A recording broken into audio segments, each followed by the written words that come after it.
Ya está en el aire Juan Manuel Cao. A fondo. Muy bien. Hoy vamos a continuar con nuestra serie de programas especiales sobre la actividad de los servicios de una nación enemiga en pleno territorio estadounidense. Habíamos mostrado, recuerdan, ¿no?, a un diplomático del gobierno cubano realizando labores de espionaje en pleno Nueva York. Mostramos también todas las técnicas, las de entonces, ¿no?, para recibir o enviar información, para recibir instrucciones y coordinar acciones en suelo estadounidense. Lo que vamos a hacer hoy es continuar nuestra pesquisa, y eso va a ser gracias a contar con el testimonio, yo diría que es un testimonio excepcional, de quien entonces fuera embajador de Cuba ante las Naciones Unidas, al que le tocó lidiar con el escándalo. De modo que en el siguiente reportaje, ¿qué vamos a ver? Bueno, vamos a ver, además de todo lo que hemos dicho ya, cómo es la embajada por dentro, ese misterioso búnker que Cuba mantiene en el corazón de Manhattan y al que acceder es prácticamente imposible.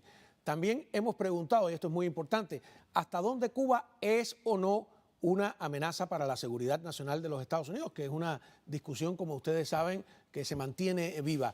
Y además, ¿cuán útil le resulta a los gobiernos inescrupulosos, como el gobierno de Cuba, esconderse tras la fachada diplomática? Así que les invito a continuar con esta serie de programas especiales y con el siguiente reportaje.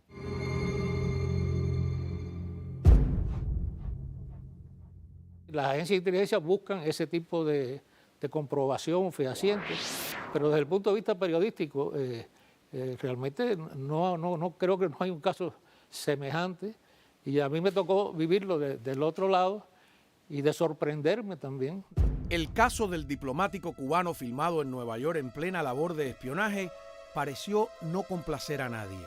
Ninguna agencia de inteligencia aprecia ni se beneficia de que se descubran casos como este. El FBI trató de quitarnos el video e impedir su salida al aire. Los grupos beligerantes del exilio sintieron que estábamos poniéndolos en ridículo. Y Cuba, como siempre, negó la evidencia.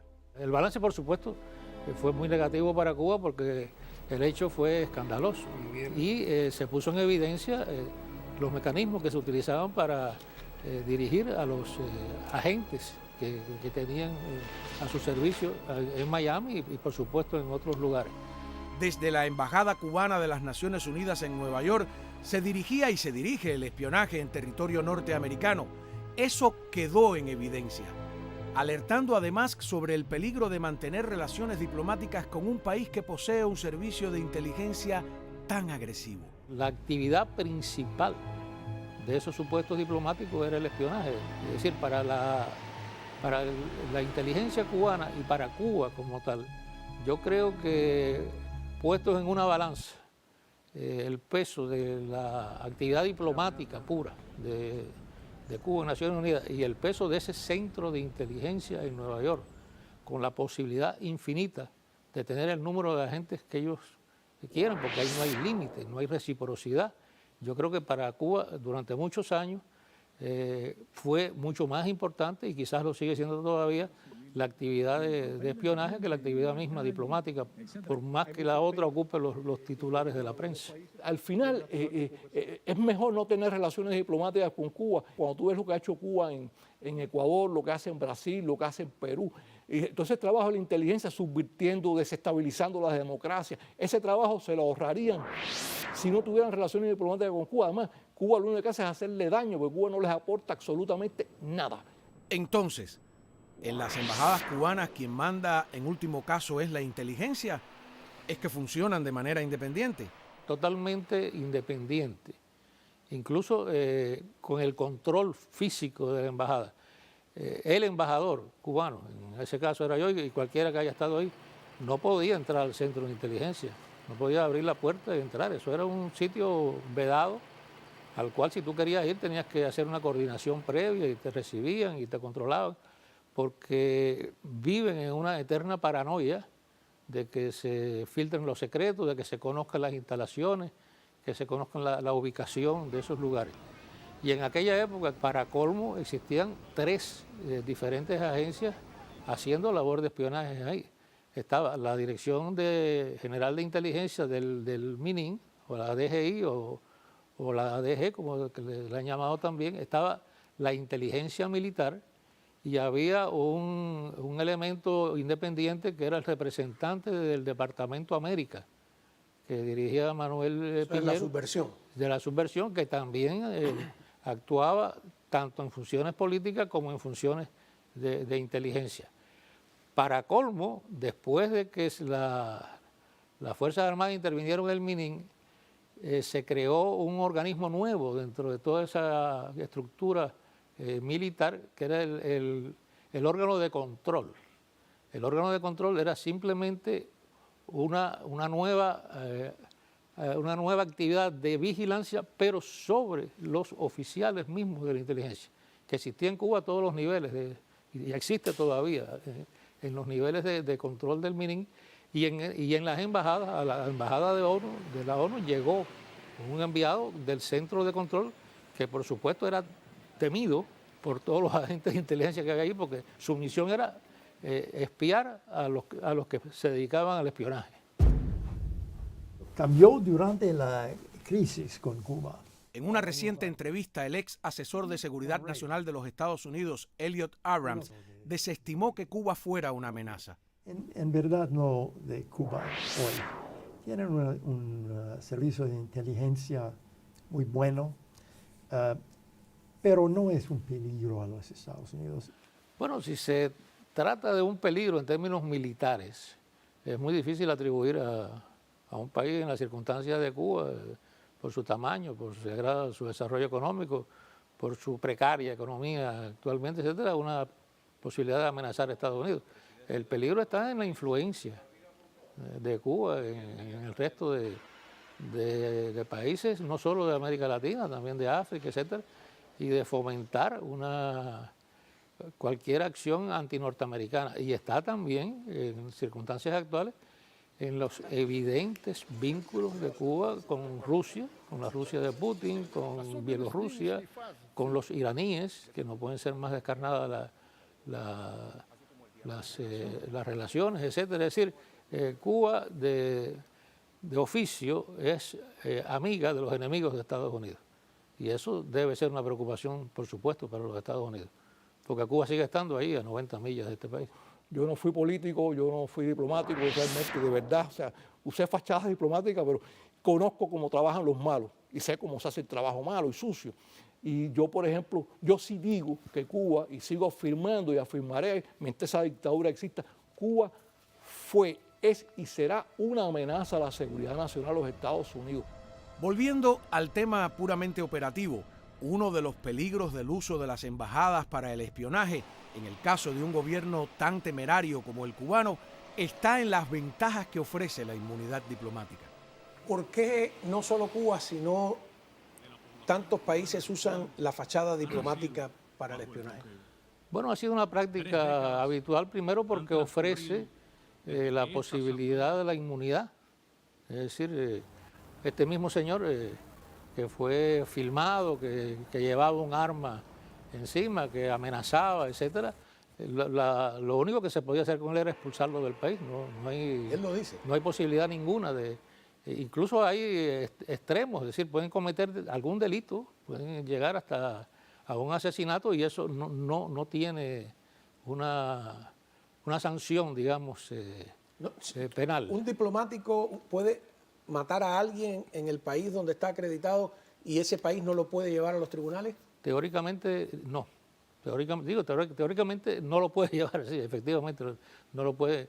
En Cuba ha habido casos de diplomáticos que, por ejemplo, en un accidente de tránsito han matado personas, etcétera, y sencillamente se van del país. Es un momento embarazoso en las relaciones, hay miles de disculpas. En algunos casos muy, muy contados puede existir la posibilidad de que se renuncie a esa inmunidad para enfrentar el asunto y resolverlo de una manera política. Pero esencialmente no hay forma de culpar a un diplomático de un delito. Se supone que no los cometan tampoco, ¿no? A la inmunidad de la persona habría que agregar la inviolabilidad de las valijas diplomáticas que han servido a Cuba, según múltiples testimonios, para la subversión e incluso el tráfico de armas. I have come here to bury the last remnant of the Cold War in the Americas. Por eso algunos consideran que cuando Obama restableció relaciones diplomáticas con Cuba, permitiendo de hecho 2 embajadas con pleno derecho en territorio norteamericano en vez de una, aumentó los riesgos para la seguridad nacional. El ex embajador Alcibiades Hidalgo nos dice qué % del cuerpo diplomático tan solo en Nueva York se dedica realmente a labores de espionaje y subversión en vez de a la diplomacia. No menos del 60% se dedicaba a eso, como oficiales de inteligencia. A eso habría que sumar unos cuantos más miembros del Ministerio del Interior que componían todo el personal de apoyo de la misión. Desde los clavistas que se encargan de transmitir las cosas, hasta los choferes, hasta los custodios, personal de la administración. Todas esas personas son prioritariamente miembros del Ministerio del Interior, lo cual les garantiza a ellos también un control de la misión, porque esa mayoría de militares impone, por supuesto, en muchas circunstancias, sus intereses a la actividad de los diplomáticos como tal. Incluso hay algunos diplomáticos que se encargaban, sí, que estaban al servicio de la inteligencia, como es el caso del señor Carlos Fernández de Cosío, el actual viceministro, que era segundo secretario de esa misión cuando yo era el embajador, y que era un diplomático oficialmente reconocido por la inteligencia como una persona que prestaba sus servicios también para ellos, lo cual crea una situación bastante curiosa. Y la base de todo esto es que es la inteligencia, es la actividad de inteligencia, es la misión militar, la esencia de ese tipo de centros de inteligencia en el mundo. No es único el de Naciones Unidas, hay otras misiones cubanas de importancia como México, como España, como puede ser actualmente Venezuela, y otros que por circunstancias se hacen importantes, donde hay fuertes centros de inteligencia que asumen la misión principal, la más importante a los efectos de los intereses de Cuba, mucho más allá que los diplomáticos. El que uno crea en la democracia, que no quiere decir que uno tiene que ser tonto, y realmente muchas veces los políticos en países democráticos actúan de una manera tonta cuando les toca lidiar con dictaduras y regímenes totalitarios, criminales y mafiosos como el gobierno de Cuba. Y bueno, por eso es que existe hoy en día una Venezuela como existe, manejada, inducida y provocada por Cuba. Por eso existe una Nicaragua, Daniel Ortega, que nunca debíamos haber regresado a este infierno que hay en Nicaragua. Por eso existe una Bolivia como la tenemos en estos momentos también, precisamente por la falta de comprensión por parte de muchos gobiernos. Bueno, ¿qué les pareció, no? Yo creo que se aprende mucho con este tipo de testimonios, no solo los testimonios personales de quienes fueron protagonistas de los hechos, sino también los testimonios gráficos, de documentos, de información precisa, detallada. ¿Qué falta agregar? Bueno, yo creo que faltaría agregar que una de las prioridades y eso también se ha dicho muchas veces, pero hay que recalcarlo en este contexto, una de las prioridades de la espía Ana Belén Montes era precisamente sembrar la idea de que Cuba no es una amenaza, algo que ella podía lograr gracias a estar insertada dentro de la Agencia de Defensa de los Estados Unidos, la DIA, y además como una de las principales analistas. ¿Qué vamos a ver en el próximo reportaje después del corte? Bueno, veremos cuál es el equipo que el régimen castrista tiene dedicado a los asesinatos políticos dentro de todo el aparato del Ministerio del Interior y de la inteligencia. Y también de la contrainteligencia, porque también tanto dentro como fuera de la isla suceden estas cosas. Y cómo encontramos documentación en la que Cuba pedía, y esto fíjense que va a ser muy importante, pedía información sobre Jorge Mas Canosa, el líder, el chairman de la Fundación Nacional Cubano-Americana. Información con objetivos bastante turbios, diría yo. Ustedes podrán llegar a sus propias conclusiones con el reportaje que veremos a la vuelta.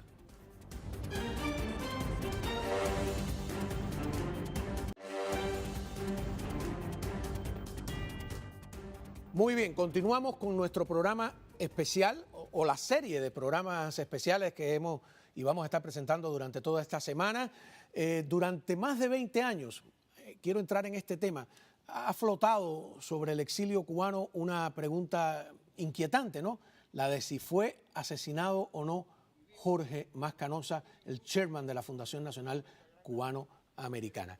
A continuación veremos una advertencia concreta que se le hizo al líder de la Fundación Nacional Cubano-Americana y también conoceremos cuál es el equipo de los servicios de inteligencia y de contrainteligencia del régimen castrista dedicado a los asesinatos políticos. Vean.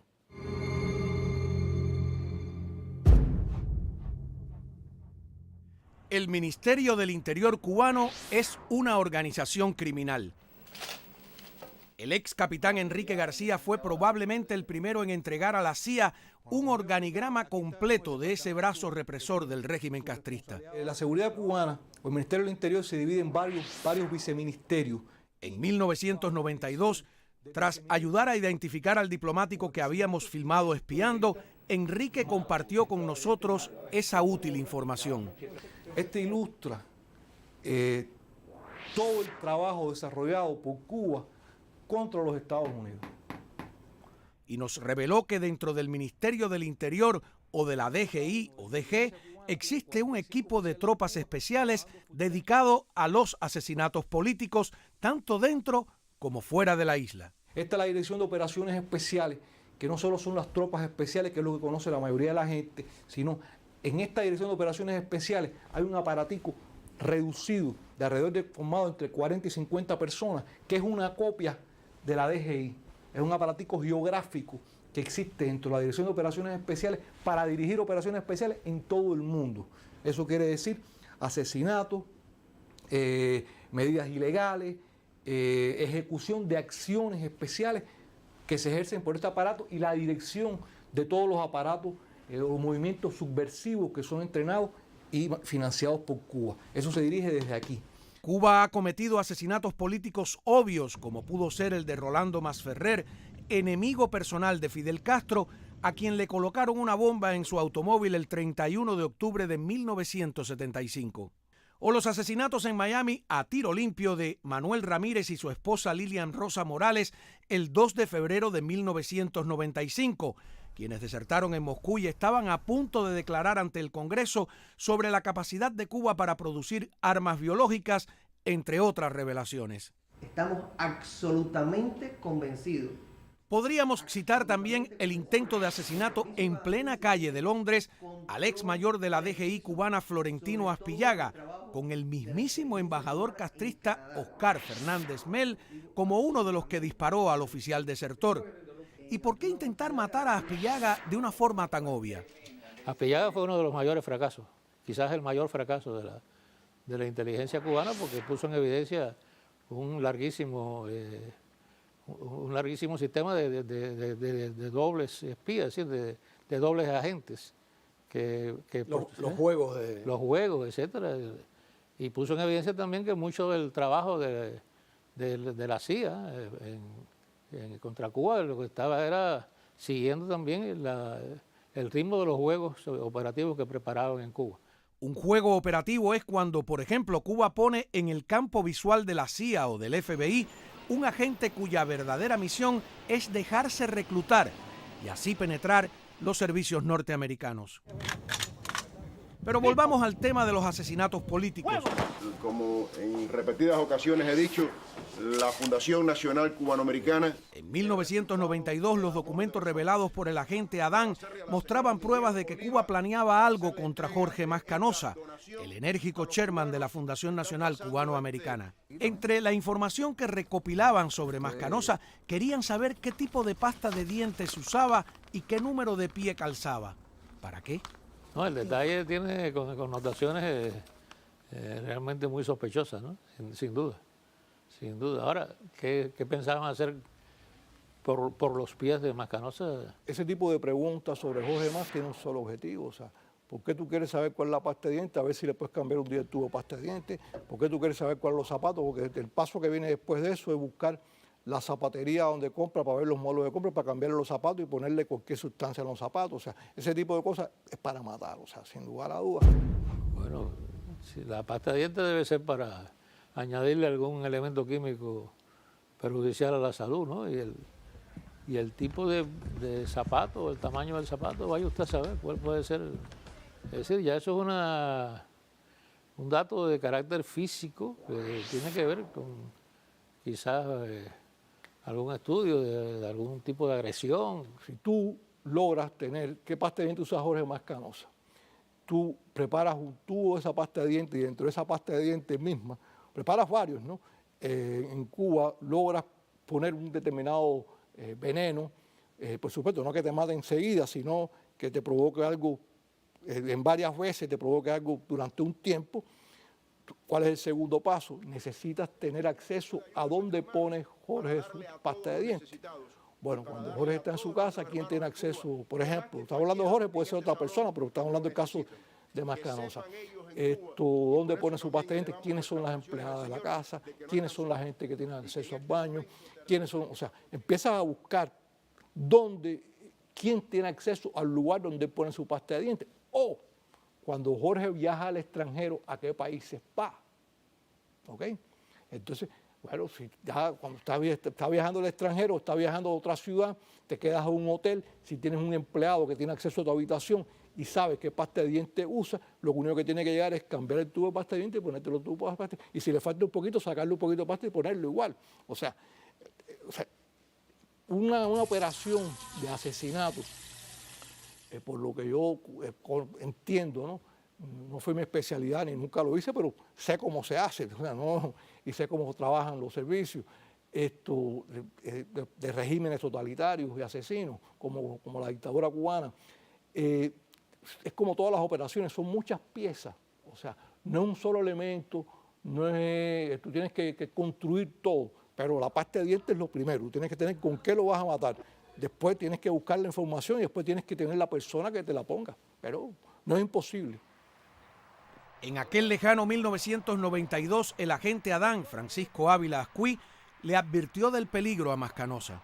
Si yo fuera ahora Mascanosa, o fuera Nazario, o fuera alguien de esta gente, yo dijera para dentro, yo me voy a cuidar muy bien. Porque si el enemigo mío quiere saber hasta qué zapato me gusta ponerme a mí, no va a ser porque me quiere regalar un par de zapatos, sino porque me los quiere quitar. ¿Ok? Hablamos directamente con Mascanosa en aquel entonces. Le comunicamos la información que la inteligencia cubana estaba recabando sobre su persona y esta fue su reacción. Todo esto es confirmación de lo que ya sabíamos y lo único que tenemos que hacer es prepararnos con inteligencia y utilizar los pocos o escasos recursos que se puedan tener para evitar que este criminal incluya un nombre más en la inmensa lista de víctimas que ha acumulado por espacio de los últimos 34 años. 5 años después, el 23 de noviembre de 1997, con apenas 58 años de edad, Mascanosa murió de un extraño tipo de cáncer. Y te digo hoy, papá, que estas palabras tuyas... Pero los potenciales crímenes políticos de esa organización criminal que es el Ministerio del Interior cubano también se realizan dentro de Cuba. Mi padre vivía toda su vida a la causa de la libertad y los derechos para su pueblo.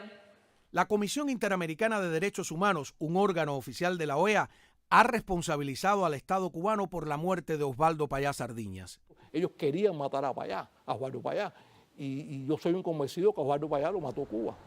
Las organizaciones criminales son siempre peligrosas, pero cuando un Estado reconocido por las Naciones Unidas utiliza sus instituciones internas y su servicio exterior para acometer todo tipo de delitos, para la subversión e incluso para los asesinatos puntuales, tengan o no trasfondo político, el peligro se multiplica hasta el infinito. Y es un error de las naciones democráticas no combatirlo enérgicamente. Pero ojalá esta democracia maravillosa se perfeccione en el sentido de comprender mejor, de que enfrentar mejor los enemigos, porque si no esos enemigos nos pueden destruir un día nuestra querida democracia. A ver, uno de los dilemas, eso tengo que reconocerlo, de cualquier periodista a la hora de abordar este tipo de información concreta, exponiendo la capacidad criminal de los servicios de inteligencia y contrainteligencia de gobiernos temerarios, es que estos regímenes aprovechan la intimidación, se nutren de la intimidación y aunque quieren aparentar inocencia, les conviene de alguna manera propagar la idea de que tienen brazos largos y de que son capaces de hacerle daño a sus opositores incluso en la distancia. De modo que uno como periodista no puede evitar esa sensación de que de alguna manera está contribuyendo a propagar esa intimidación. Pero por otro lado, tampoco es aconsejable no hacer la denuncia, porque eso contribuye, por la otra punta, a la impunidad de esas organizaciones criminales, más peligrosas que las mafias comunes y corrientes, porque trabajan bajo el amparo de instituciones oficiales como la policía o como la propia Organización de Naciones Unidas. Es un espectro, yo diría que muy amplio. De todos modos, la misión de un periodista no es mostrar lo que conviene, sino lo que quieren ocultar, acercarse a la realidad, aunque ésta queme. Cuando regresemos, estará con nosotros, vamos a continuar la conversación con el agente Adán Francisco Ávila Cui.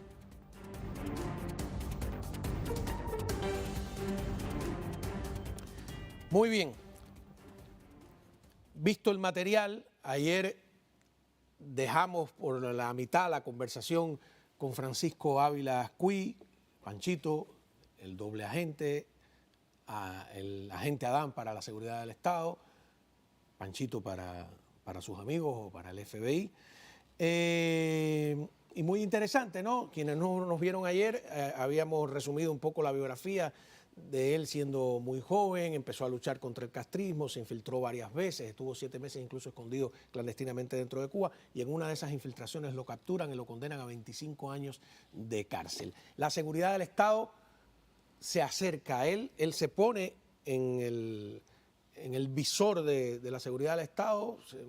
Me acuerdo, bueno, bienvenido, gracias por continuar la conversación. Sí. Me acuerdo que en el 92 me dijiste que tú te hiciste interesante para la seguridad del Estado estando preso. Entonces, la primera pregunta es, ¿la seguridad del Estado trata de reclutar presos políticos?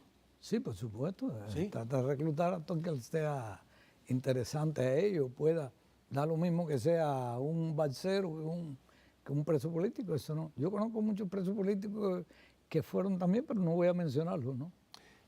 ¿Por qué? Ya eso pasó. ¿Por qué te quisiste hacer interesante para la seguridad del Estado? No, yo no me quise ser interesante. Esa es la frase que me dijiste en el 92. Sí, pero yo no me quise ser interesante. Fui interesante para ellos. ¿Por qué? Te estoy diciendo que desde el principio fui interesante. Pero lo que sucedió fue lo siguiente. Después empezó ya Cuba a tener ciertas relaciones con los Estados Unidos. Uh-huh. La gente viajaba, iba, venía, etcétera. Y yo todavía estaba preso, ¿no? Y hubieron gente que se me acercaron, no específicamente de allá, gente de aquí. Y me hicieron ver que era más... Yo no tenía ganas de seguir luchando de aquella forma, ¿no? Y me hicieron ver que quizás si yo me la hacía interesante a ellos, pues... Puede que haya sido una trampa de la misma seguridad del Estado, pero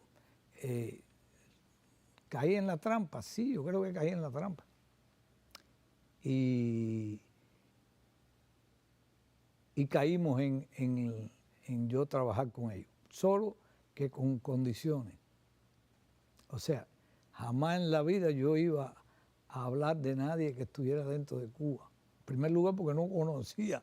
Acuérdate que yo vine para acá a los 15 años y ya cuando que yo tenía 32, yo no conocía a nadie en Cuba que pudiera conspirar, ni yo hablaba con los presos de que si tú hiciste o no hiciste, y yo no sabía cuáles eran los planes que ellos tenían conmigo.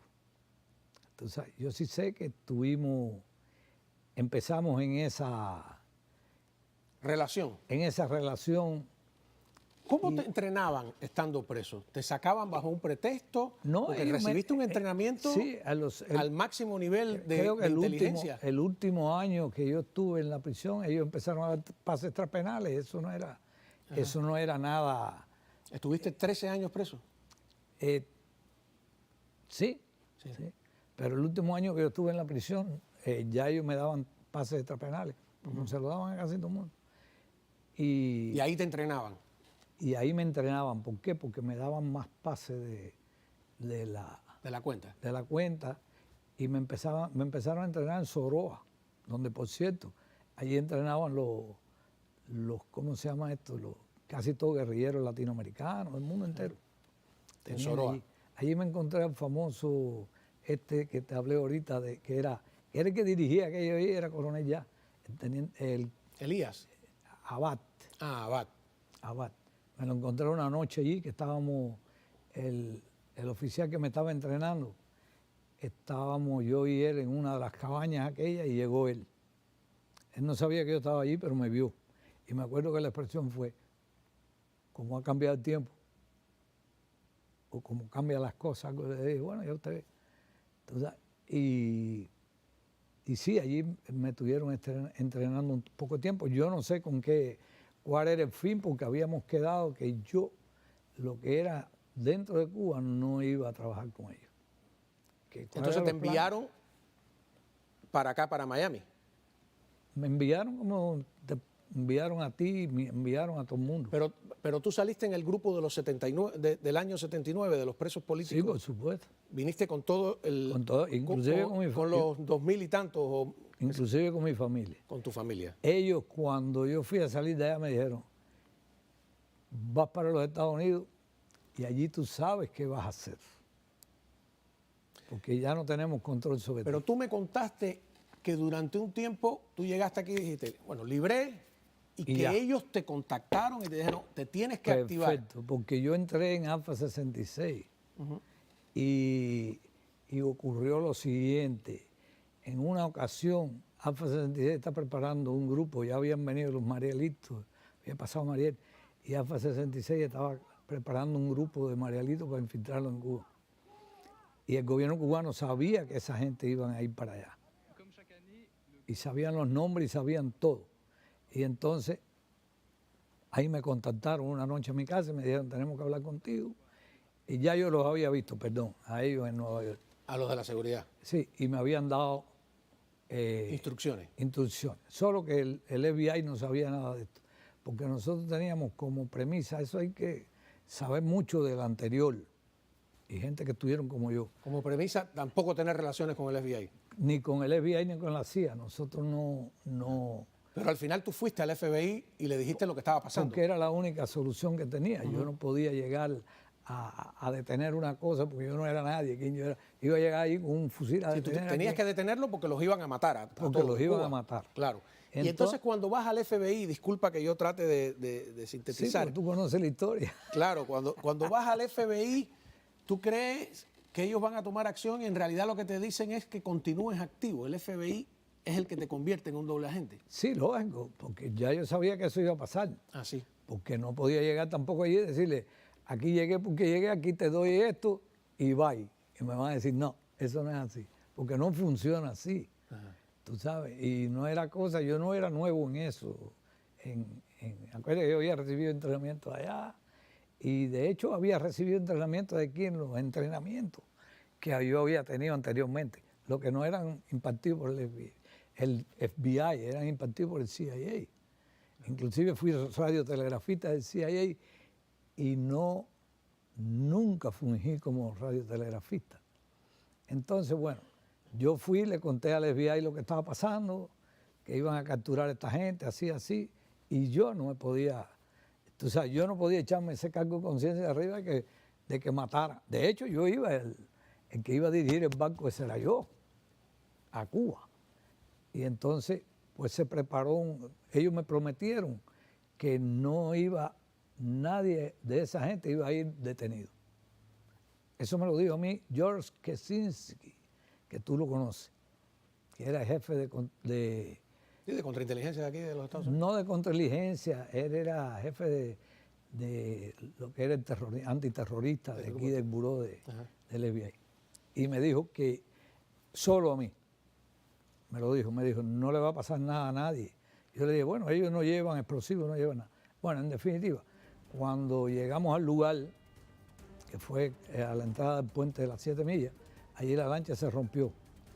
Claro. Por obra y gracia del Espíritu Santo. Y le salvaste la vida a ese grupo que a lo mejor no lo entendió mucha gente cuando tú revelaste todo lo sucedido. Vamos a una pausa y continuamos hablando con Francisco Ávila Cuy, el agente Adán. Panchito.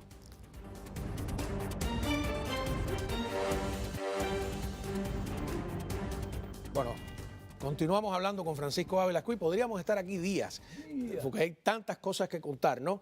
Pero en esencia estuviste trabajando como doble agente otros 13 años prácticamente. Cuando te acercaste a nosotros, daba la impresión, han pasado ya 32 años, 33 de la desintegración de la Unión Soviética, 35 de la caída del muro de Berlín, que Cuba podía caer también, iba a ser un problema si aparecía un expediente tuyo en Cuba. Pero no. El expediente mío verdadero aparecía aquí. A mí el de allá no me interesaba. No suelen mostrarlo. El de allá no me interesaba. Lo que pasa es... ¿Por qué decides venir a la prensa? ¿Por qué decido venir a la prensa? Te voy a decir por qué. Porque el FBI... ¿Quería que siguieras trabajando? No. Ya mi función con el FBI había terminado.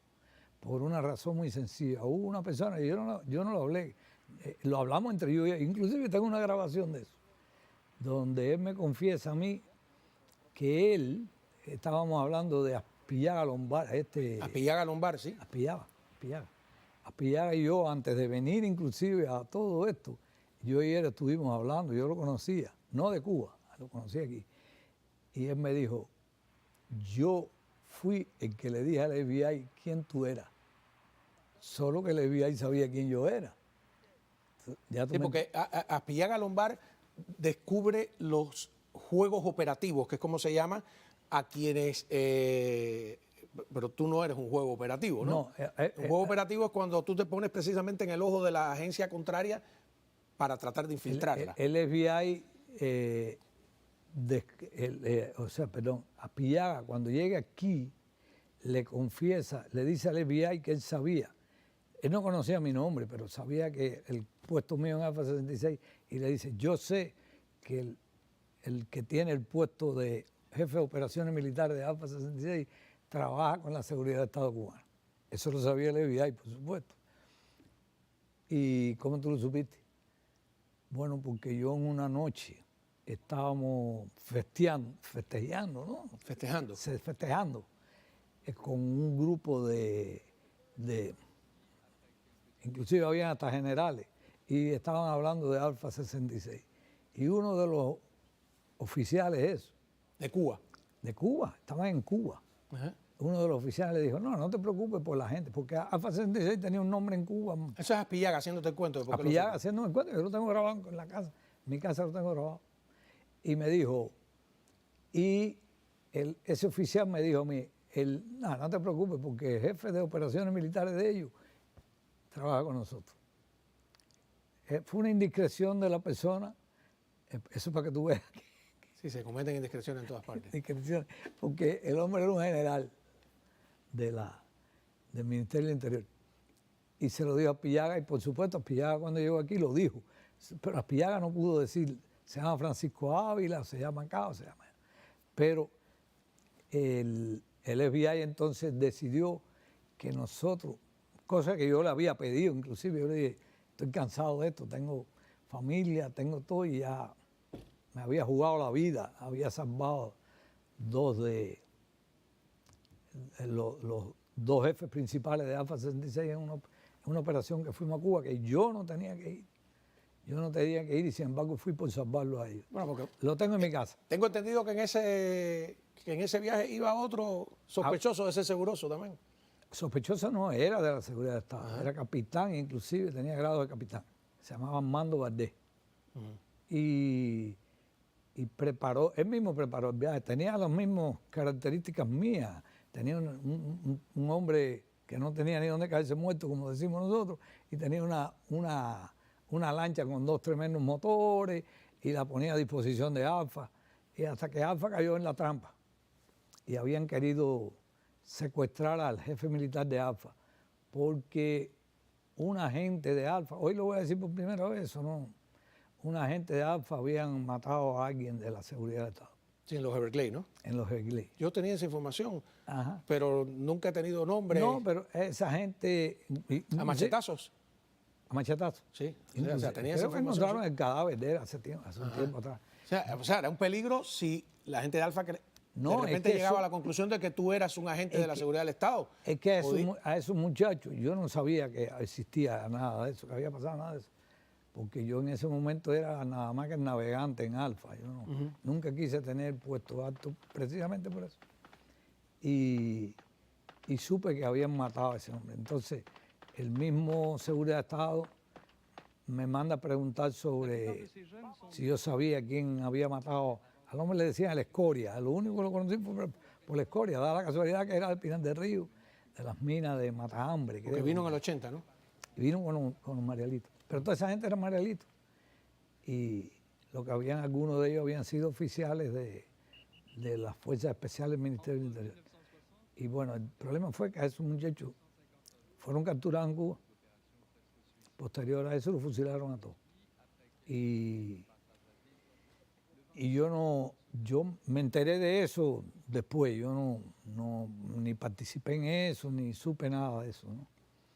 Entonces ellos lo que se dieron fue a la tarea de secuestrar al que era jefe militar de Alfa 66 en ese momento, que era Humberto Pérez. Él lo reconoce. Él estuvo aquí en un programa, ¿te acuerdas? Con Tomás Regalado. Él estuvo aquí. Pero él no sabía ese cuento, porque yo después se lo dije. Y entonces se preparó un viaje para Cuba y tengo las pruebas en mi casa de que el gobierno cubano me empezó a mandar a decir que no fuera a Cuba a nada, que no participara en ninguna acción contra Cuba ni nada. Y era porque ellos esa acción la estaban preparando con este señor, con Armando Valdés, que había sido capitán de las torpederas en Angola. Pero yo sospechaba de Armando Valdés y se lo había dicho al FBI, pero esto no es Cuba. El día que se filmó a este segundo secretario de la Misión Permanente de Cuba ante la ONU, que tú te pusiste el micrófono oculto, que el hombre estaba armado, alardeó de estar armado, tú no lo estabas porque no podías llevar un arma por supuesto, a Nueva York en avión, etcétera. Nunca te he preguntado qué sentiste, ¿no? Era una situación bastante compleja la idea de entregarlo, ¿no? De entregar a tu jefe. De entregarlo. Ajá. Él estaba entregado. Acuérdate que él no lo entregamos nosotros, porque si yo llevo años trabajando con el FBI sabe quién es el hombre. Lo que pasa es que como ya yo tengo que romper con ellos, en una palabra, ¿no? Ya yo tengo que retirarme de todo eso. Y así me lo hicieron saber, me condecoraron, me hicieron 1.000.000 de cosas, como acostumbran ellos. ¿Los de Cuba te condecoraron? Los de aquí. Ah, los de aquí. No, los de Cuba te condecoraban hasta por escupir. Eso no. Ellos te mandaban y te decían, el comandante jefe te felicita. Acá. Yo digo, bueno, pero yo eso no le hacía caso. Creo que por la casa andan. ¿Qué medalla te dieron aquí? La medalla 30 aniversario de los órganos de la seguridad del Estado. Ah, te dieron allá. ¿Y aquí? Aquí. Ellos me la mandaron aquí. Ah, ¿te la mandaron? Sí. Bueno, me la mandaron, no, ellos no te la mandan. Eso es papelito. Aquí no te dan medalla. Aquí te dan reconocimiento. Medalla aquí se la dan a los militares. Ok. Te dan... Se nos acabó, Francisco, el tiempo, ¿no? Te agradezco. Nos quedan apenas 2 minutos. ¿Tenemos otro segmento más? Sí. Bien, tenemos. Vamos a ese segmento y regresamos.